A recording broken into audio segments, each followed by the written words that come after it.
na mga kautang at ilang linggo rin po akong hindi nakapag-update at hindi nakapag-upload ng video. At ngayon, nagbabalik na ang inyong number one palautang. So ngayon mga kautang, na-miss ko kayong lahat. Na-miss ko talagang gumawa ng mga videos.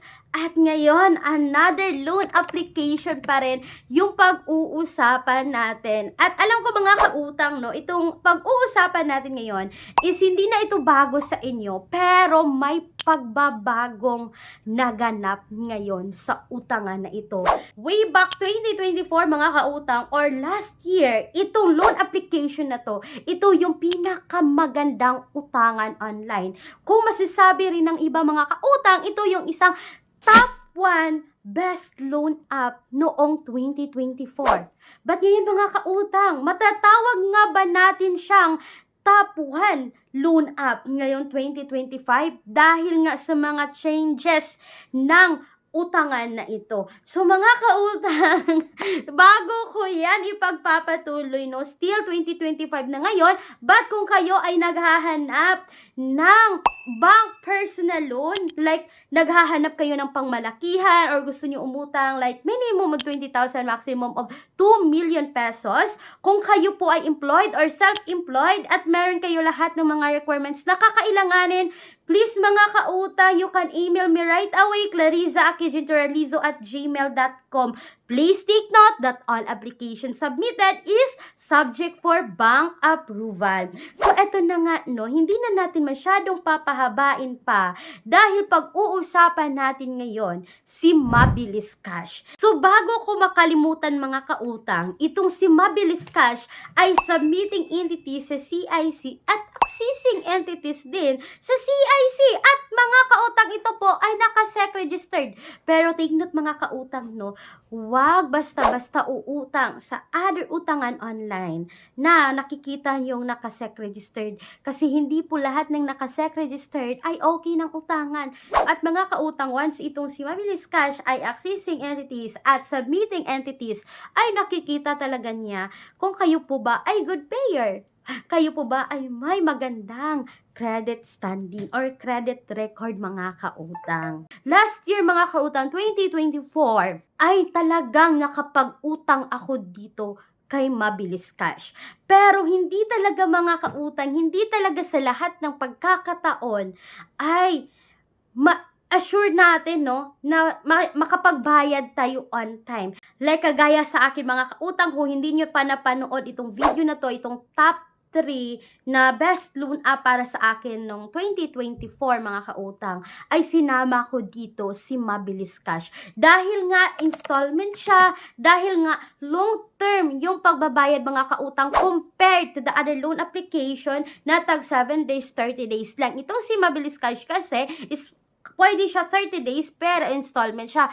At ang pinakamahabang term sa pagbayad dito mga kautang na na-experience ko po is up to 8 terms mga kautang. Ibig sabihin, every 15 days yung pagbayad, sa loob po yan ng 4 months. So, isipin nyo mga kautang, no, walang ibang utangan na kagaya dito kay Mabilis Cash or mga utangan online na usually nababanggit dito sa mga reviews natin ang nagpapautang ng ganito. So, ito yung nangyari mga kautang, no, sa plus previous utang ko dito kay Mabilis Cash is na late po ako ng 10 days or 12 days ba yun mga kautang at hindi ako nakapag-settle sa aking utang dito. But after naman ng 12 days yun mga kautang, no, nasa pangkalahati pa ako ng pagbabayad ng installment nun. So after ng 12 days naman na late ko mga kautang is nakapag-settle na din ako on time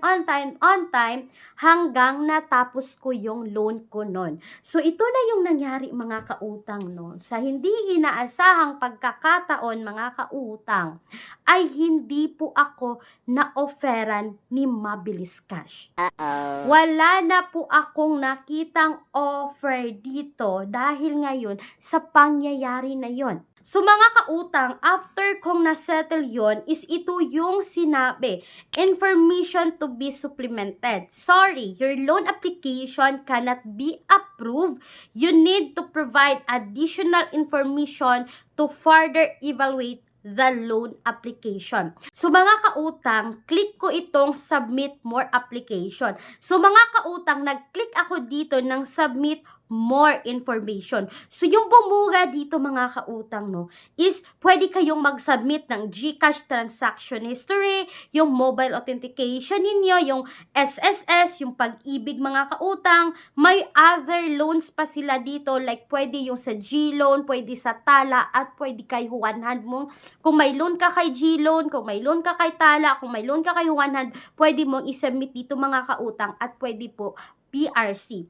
So mga kautang, sabi dito, complete one or more of the following to further evaluate your loan application. So mga kautang no, last year pa, hindi pa pumasok yung 2025, is nag-submit na ako dito ng GCash transaction history, yung other loans mga kautang, but wala pong nangyari.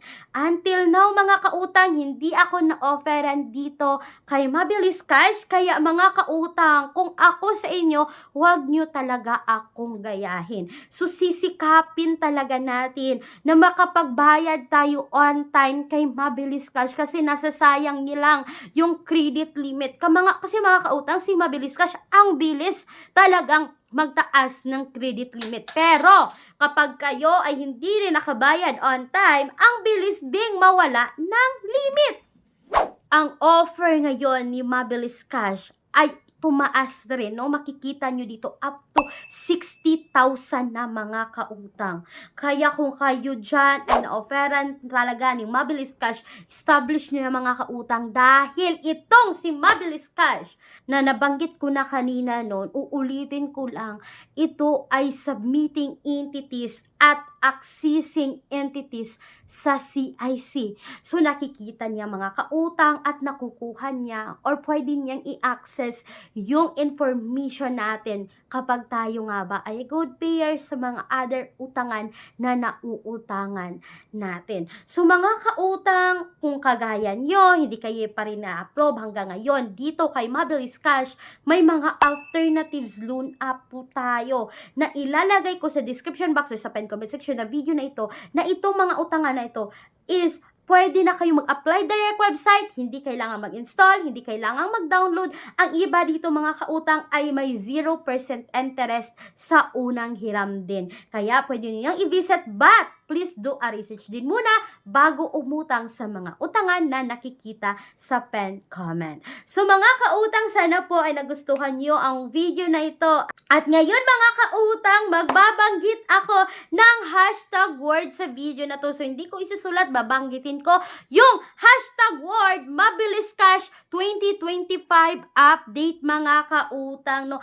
Hashtag word Mabilis Cash 2025 update. Ang unang dalawang tao na makakomment ng tamang hashtag word ay mananalo ng tig 50 pesos each GCash fund. So, i-comment nyo na yan mga kautang. And that's all for today's video. Once again, this is Clarice, ang inyong number 1 palautang. Dahil utang is life. Bye bye bye mga kautang!